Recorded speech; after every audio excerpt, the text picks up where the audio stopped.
Bismillahirrahmanirrahim. Assalamualaikum warahmatullahi wabarakatuh. Alhamdulillahi rabbil alamin wal aqibatu lil muttaqin fala udwana illa 'alal zalimin. Wassalatu wassalamu ala asyrafil anbiya wal mursalin wa ala alihi wa sahabatihi ajma'in wa man tabi'ahum bi ihsanin ila yaumiddin. Amma ba'd. Rabbi syrah li sadri wa yassir li amri wahlul 'uqdatam min lisani yafqahu qawli. Ikhwani wa akhawati, kaum muslimin, kaum muslimat, para netizen yang dirahmati Allah. Alhamdulillah, segala puji hanya milik Allah. Alhamdulillah, bersyukur kita kepada Allah. Allah masih berikan kita nikmat iman, nikmat Islam, nikmat hidayah.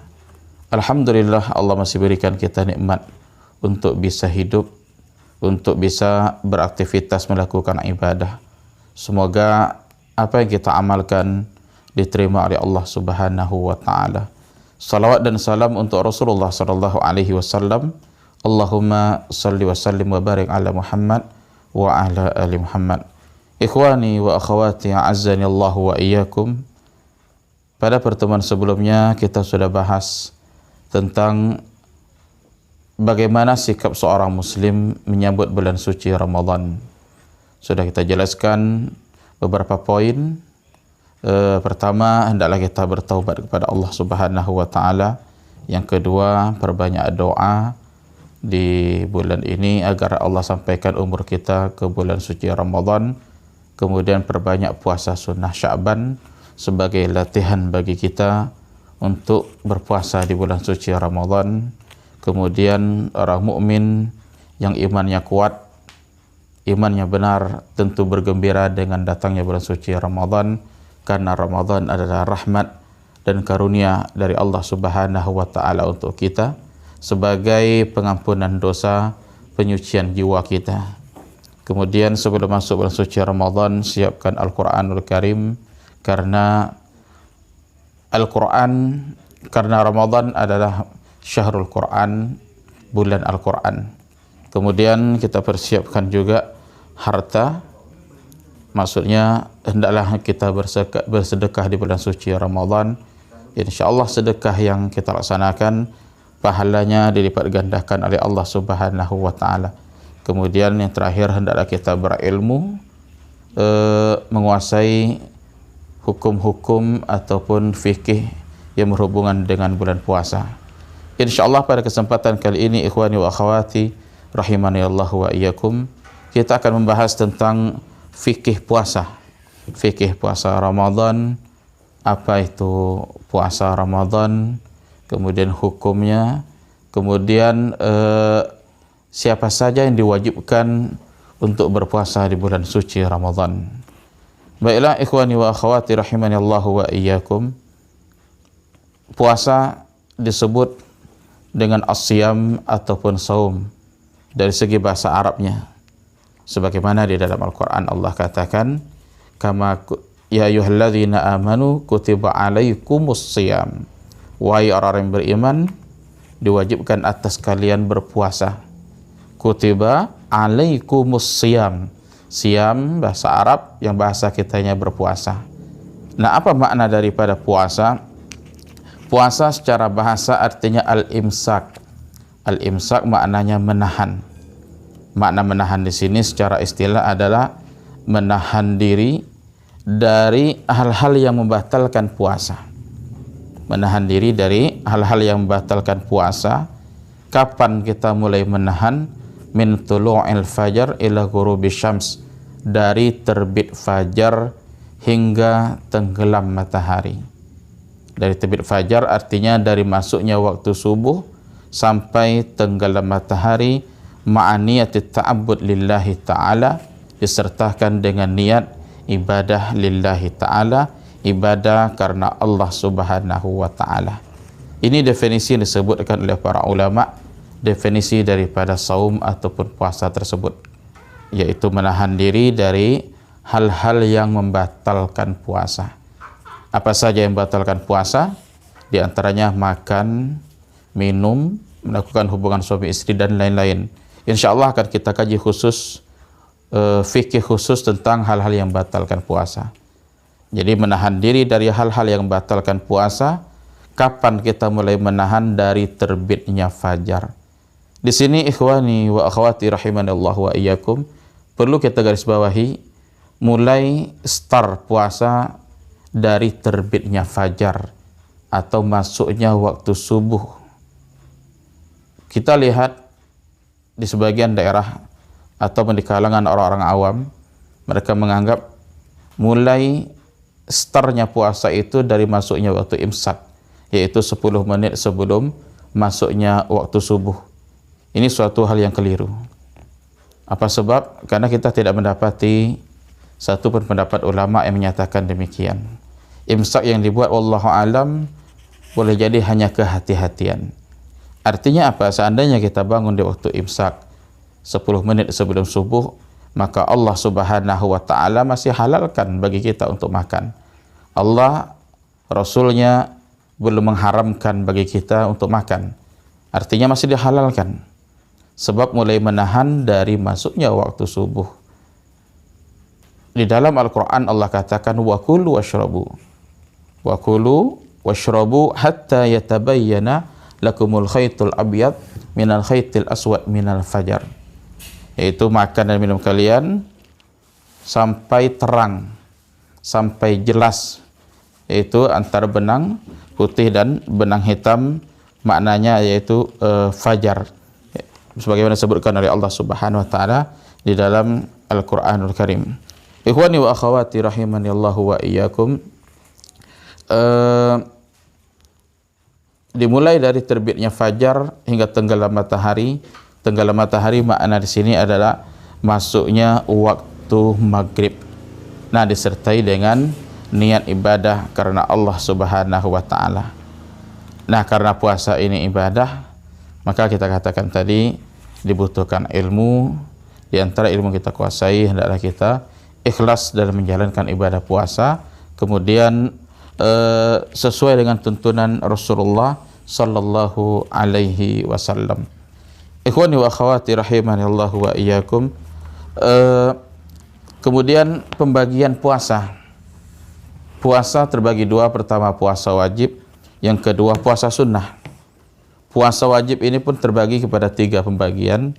Pertama, puasa wajib disebabkan karena zaman ataupun waktu. Artinya apa? Kalau sudah sampai waktunya, maka wajib bagi kita untuk berpuasa. Inilah puasa Ramadan yang insya Allah akan kita kerjakan. Artinya masuk bulan suci Ramadan, maka wajib bagi kita untuk berpuasa. Ini puasa pertama, puasa disebabkan karena waktu. Yang kedua, puasa karena ada sebab. Karena ada sebab, yaitu puasa kafarah. Kafarah artinya puasa denda. Denda di sini ketika seorang melakukan hubungan suami istri, maka dia ada denda untuk melakukan puasa selama 2 bulan berturut-turut. Berarti ada sebabnya melakukan hubungan suami istri di siang Ramadan.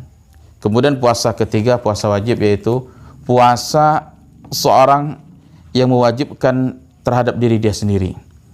Artinya apa? Dia sendiri yang mewajibkan untuk melakukan ibadah puasa, maka ini dikenal dengan puasa nazar. Contoh, ada seorang yang mungkin dia dalam keadaan sakit, dia bernazar jika sembuh, maka saya akan puasa selama 3 hari. Di saat dia bernazar, maka wajib baginya untuk menunaikan puasa tersebut jika diberikan kesembuhan oleh Allah Subhanahu wa taala. Berarti dia sendiri yang mewajibkan puasa terhadap diri sendiri. Ini puasa wajib ada 3 bagian. Kemudian puasa sunnah. Nah, puasa sunnah termasuk Senin Kamis ataupun puasa Ayyamul Bid tanggal 13, 14, 15 setiap bulan Hijriah, ataupun puasa sekarang di bulan Sya'ban. Ini puasa-puasa sunnah. Nah, ikhwani wa akhwati rahimanallahu wa iyyakum, lalu hukum puasa Ramadan bagaimana? Ulama sepakat bahwa puasa di bulan suci Ramadan hukumnya wajib, tanpa ada perbedaan di kalangan ulama. Dalil-dalil baik dari Al-Quran ataupun sunnah sangat banyak menyebutkan tentang wajibnya puasa Ramadan. Kalau dari Al-Quran sebagaimana kita ketahui di dalam surah Al-Baqarah 185, ya ayyuhalladzina amanu kutiba alaikumus shiyam, wahai orang yang beriman, kata Allah, diwajibkan bagi kalian berpuasa, kama kutiba alal ladzina min qablikum, sebagaimana diwajibkan atas orang-orang sebelum kalian, la'allakum tattaqun, agar kalian bertakwa. Ini dalil dari Al-Quranul Karim. Adapun dari sunnah ataupun dari hadis Nabi SAW sangat banyak. Di antaranya hadis Abdullah bin Umar radhiyallahu anhu yang mana Rasulullah bersabda, "Bunyal Islamu ala khamsin." Islam itu dibangun atas 5 dasar. Atas 5 dasar, maka Rasulullah sebutkan rukun Islam yang 5. Di antara rukun Islam yang 5 adalah saumu Ramadan, berpuasa di bulan suci Ramadan. Nah, kemudian puasa Ramadan ini kepada siapa saja yang diwajibkan? Ini yang perlu kita ketahui. Artinya di saat Allah wajibkan, Allah syariatkan berpuasa di bulan suci Ramadan, maka tidak semuanya diwajibkan untuk berpuasa. Ada yang diwajibkan, ada yang boleh untuk tidak berpuasa. Nah, siapa saja yang diwajibkan untuk berpuasa? Diwajibkan ala kulli muslim. Ala kulli muslim di sini adalah setiap orang Islam. Artinya apa? Non-Islam tidak diwajibkan berpuasa. Mereka orang kafir tidak diwajibkan untuk melakukan ibadah puasa. Seandainya mereka berpuasa, Allah tidak terima ibadah mereka. Walaupun mereka menahan lapar dan haus dari subuh sampai maghrib, namun mereka tidak beriman kepada Allah, maka Allah tak terima ibadah mereka. Apa sebab? Karena iman adalah syarat mutlak. Syarat mutlak diterimanya ibadah oleh Allah Subhanahu wa taala. Setelah beriman barulah disertakan dengan ikhlas karena Allah, kemudian sesuai dengan tuntunan Rasulullah sallallahu alaihi wasallam. Jadi diwajibkan pertama bagi seorang muslim, kemudian yang kedua diwajibkan bagi orang yang balik. Yang balik ini sudah sampai usia wajib.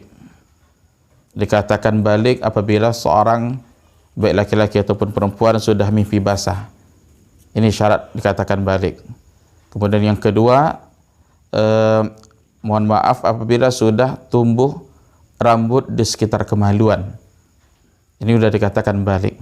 Kemudian apabila sudah umur 15 tahun. Ini sudah dikatakan balik. Untuk wanita ada tambahan syarat khususnya, tanda khusus, yaitu sudah mengalami haid. Nah, yang seperti ini sudah dikatakan dengan balik, maka wajib bagi dia untuk berpuasa. Lalu yang belum balik bagaimana? Anak-anak tetap dianjurkan sebagai latihan bagi mereka.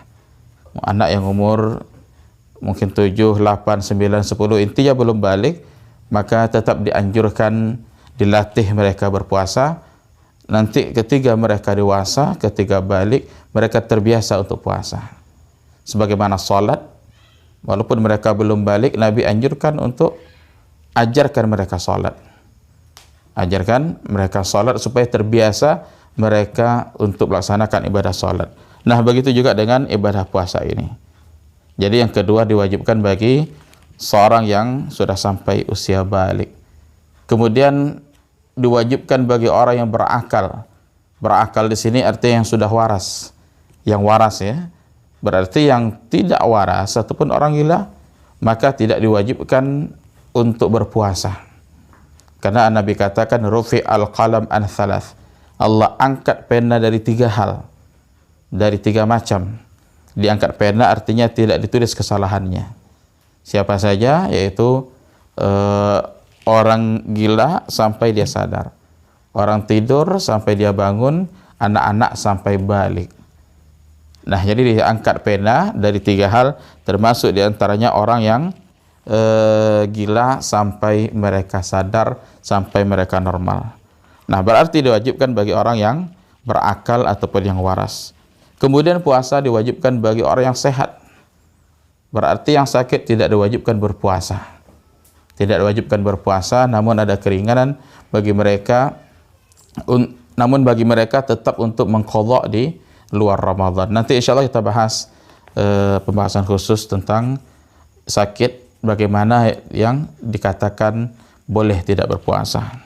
Kemudian diwajibkan bagi mereka orang-orang yang mukim. Yang mukim di sini artinya yang tidak musafir.